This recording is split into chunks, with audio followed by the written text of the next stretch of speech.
President Trump now owns the title of most admired man in America, knocking out former President Obama from his 12-year streak atop the annual Gallup poll. Biden comes in at third with 6% of the vote, followed by Dr. Anthony Fauci with a 1% lead over Pope Francis. Joining me now, Concha, the Hill media opinion columnist and Fox News contributor. Hey, Joe. Hey, Shannon. How we doing? Okay, I got to tell you, when I saw this morning, I was like, heads are exploding all over the world right now. And I don't mean just on one side of the ledger. My thought was the left is going to be furious and think that this is ridiculous and demand a recount, possibly. But there are those in the Republican Party who want to see the president gone, who are not fans of his, who also have to be perplexed that they're not getting their way either. You know, I'm thinking Lincoln Project. Wow, that's interesting. That was your takeaway. I had a different takeaway, actually.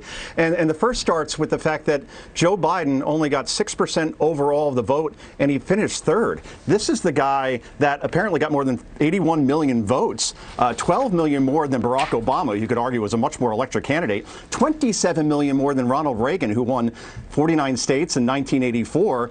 And Joe Biden gets 1/3 of the vote of President Trump. I'm sorry, that made me do what my dog does when he's trying to understand what I'm saying, like a little head tilt, kind of like what you did, I guess.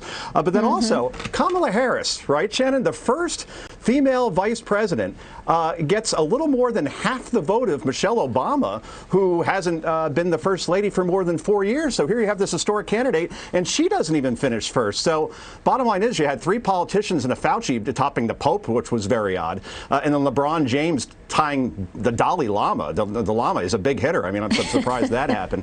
But overall, let me make this point because I think it is important. Like, all levity aside, okay?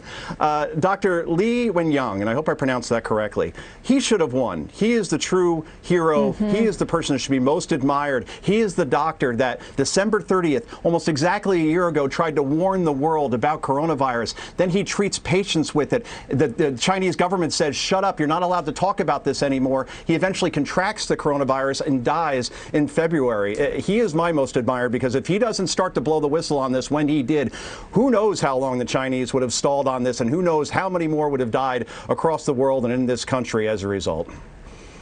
Yeah, you're absolutely right. I mean, he stepped out and took a lot of chances and tried to save a lot of other lives, and he probably did in the process, even though he lost his own.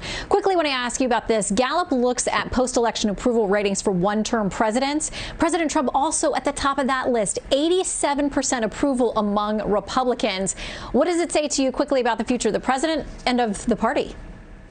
That tells me that President Trump is running in 2024, and he's going to start running probably on Inauguration Day in 2021, Shannon. That's all I got. Yeah, I think you were probably right about that. And on the issue of the Dalai Lama, I will spare you my Caddyshack references and impressions, but I think that might be where you had been going. Joe Concha, it is great to see you always. Happy New Year and all the best for 2021. It's got to be better than this year. I'm willing it. Happy New Year as well. Can't come soon enough.